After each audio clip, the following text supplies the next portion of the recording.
നമസ്കാരം. ടുഡേ അപ്ഡേറ്റിലേക്ക് സ്വാഗതം. പുതിയ നിയമപ്രകാരം പഴയ വാഹനങ്ങളുടെ രജിസ്ട്രേഷൻ, ഫിറ്റ്നസ് ഫീസുകൾ എന്നിവ കുത്തനെ ഉയർത്തുന്നു. എന്നാൽ പൊളിക്കൽ സർട്ടിഫിക്കറ്റ് നൽകുകയാണെങ്കിൽ പുതിയ വാഹനങ്ങളുടെ രജിസ്ട്രേഷൻ സൗജന്യമായിരിക്കും. പഴയ വാഹനങ്ങളുടെ ഉപയോഗം നിരുത്സാഹപ്പെടുത്തുന്നതിൻ്റെ ഭാഗമായിട്ടാണ് ഇത്തരമൊരു നീക്കം.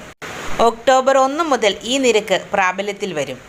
15 വർഷം പഴക്കമുള്ള ഇരുചക്ര വാഹനത്തിൻ്റെ രജിസ്ട്രേഷൻ പുതുക്കാൻ 300 രൂപ നൽകേണ്ടിയിരുന്ന സ്ഥാനത്ത് ഇനി നിങ്ങൾ നൽകേണ്ടത് 1000 രൂപയാണ്. അതുപോലെ ഇറക്കുമതി ചെയ്ത ബൈക്കുകൾക്കാകട്ടെ 10,000 രൂപയും കാറുകൾക്ക് 40,000 രൂപയും നൽകണം. കാറുകളുടെ രജിസ്ട്രേഷൻ ഫീ 600-ൽ നിന്ന് 5,000 രൂപയാക്കി ഉയർത്തിയിരിക്കുന്നു. ഇവയെല്ലാം കാരണം വാഹനത്തിൻ്റെ രജിസ്ട്രേഷൻ പുതുക്കണ്ട എന്ന് തീരുമാനിച്ചാലോ അവിടെയും കിട്ടും പണി. ഇരുചക്ര വാഹനങ്ങൾക്ക് മാസം തോറും നൽകേണ്ടത് 300 രൂപയും മറ്റു വാഹനങ്ങൾക്ക് 500 രൂപയും പിഴയായി നൽകേണ്ടി വരും. എന്നാൽ പഴയ വാഹനങ്ങൾ പൊളിച്ച് അതിൻ്റെ സ്ക്രാപ്പ് സർട്ടിഫിക്കറ്റ് ഹാജരാക്കുകയാണെങ്കിൽ പുതിയ വാഹനത്തിൻ്റെ രജിസ്ട്രേഷൻ ഫീസ് ഒഴിവാക്കി നൽകും. പഴയ വാഹനങ്ങളുടെ രജിസ്ട്രേഷൻ പുതുക്കുന്നതിന് മുന്നോടിയായി വാഹനങ്ങളുടെ ഫിറ്റ്നസ് സർട്ടിഫിക്കറ്റ് നിർബന്ധമാണ്. ഇതിനുള്ള ഫീസും ഉയർത്തി. ഇരുചക്ര വാഹനങ്ങൾക്ക് 400 രൂപയും ഓട്ടോറിക്ഷ, കാറുകൾ, മീഡിയം ഗുഡ്സിന് 800 രൂപയും ഹെവി വെഹിക്കിൾസിന് 1000 രൂപയുമാണ് ഉയർത്തിയ നിരക്ക്.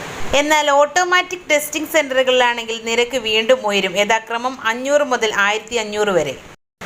പ്രതിമാസം 2000 രൂപ ലഭിക്കുന്ന മാതൃജ്യോതി പദ്ധതിയിലേക്ക് അമ്മമാർക്ക് അംഗമാകാവുന്നതാണ്. കാഴ്ചപരിമിതിയുള്ള അമ്മമാർക്ക് പ്രസവാനന്തരം തങ്ങളുടെ കുഞ്ഞിനെ സംരക്ഷിക്കാനായി ആദ്യത്തെ 2 വർഷം വരെ പ്രതിമാസം 2000 നിങ്ങൾക്ക് അപേക്ഷ കൊടുക്കുകയും ആനുകൂല്യം നേടിയെടുക്കുകയും ചെയ്യാവുന്നതാണ്. കാലാവസ്ഥാ മാറ്റം മൂലം പ്രതിസന്ധിയിലായിരിക്കുന്ന കർഷകർക്ക് നല്ലൊരു കൈത്താങ്ങാണ് പ്രധാനമന്ത്രിയുടെ ഫസൽ ബീമ യോജന. കർഷകരുടെ ഒട്ടുമിക്ക സാമ്പത്തിക പ്രശ്നങ്ങൾക്കും ഉത്തമ പരിഹാരമാണ് ഫസൽ ബീമ യോജനയെന്ന് പ്രധാനമന്ത്രി അഭിപ്രായപ്പെട്ടു. കർഷകർക്ക് 1 വർഷം ഒരു നിശ്ചിത തുക ഇൻഷുറൻസായി അടയ്ക്കുന്നത് വഴി തങ്ങളുടെ വിളകളെ സംരക്ഷിക്കാനാകും. ഇതുമൂലം വൻ സാമ്പത്തിക നഷ്ടത്തിന് പരിഹാരവുമാകും. പ്രകൃതിക്ഷോഭങ്ങൾ കൊണ്ട് നഷ്ടങ്ങൾ ഉണ്ടാകുന്ന കർഷകർക്ക് ഒരു ഉത്തമ സഹായമാണ് ഈ പദ്ധതി. കൊടുങ്കാറ്റ്, പേമാരി, വെള്ളപ്പൊക്കം, സുനാമി, കാട്ടുതീ മുതലായ പ്രതിസന്ധികൾ കൊണ്ട് കർഷകരുടെ തൊഴിലിടങ്ങൾ നഷ്ടപ്പെടുകയാണെങ്കിൽ, തങ്ങളുടെ കൃഷി നഷ്ടപ്പെടുകയാണെങ്കിൽ ഇതിൻ്റെ ഫോട്ടോ എടുത്ത് ഓൺലൈനായി അപ്ലൈ ചെയ്യുമ്പോൾ അവരുടെ അക്കൗണ്ടിലേക്ക് പണം ക്രെഡിറ്റ് ആകുന്ന രീതിയിലുള്ള ഒരു പദ്ധതിയാണ് ഫസൽ ബീമ യോജന. കേരള സർക്കാരിൻ്റെ നവകേരളീയം ഒറ്റത്തവണ തീർപ്പാക്കൽ പദ്ധതിയുടെ കുടിശ്ശിക നിവാരണ യജ്ഞത്തിൻ്റെ ഭാഗമായി 2021 കുടിശ്ശിക നിവാരണത്തിനായി കേരള ബാങ്കിൻ്റെ കീഴിലുള്ള എറണാകുളം ജില്ലയിലെ 62 ബാങ്കുകളെ ഏകോപിപ്പിച്ചുകൊണ്ടുള്ള ഒരു മെഗാ അദാലത്ത് സംഘടിപ്പിക്കുന്നു.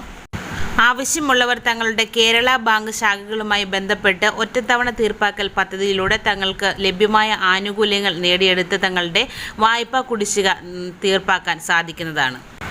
അപേക്ഷയെടുത്ത വ്യക്തിയോ കുടുംബാംഗങ്ങളോ മാരകമായ രോഗത്തിന് കണ്ടുമുട്ടാം. അതുവരേക്കും എല്ലാവർക്കും നന്ദി, നമസ്കാരം.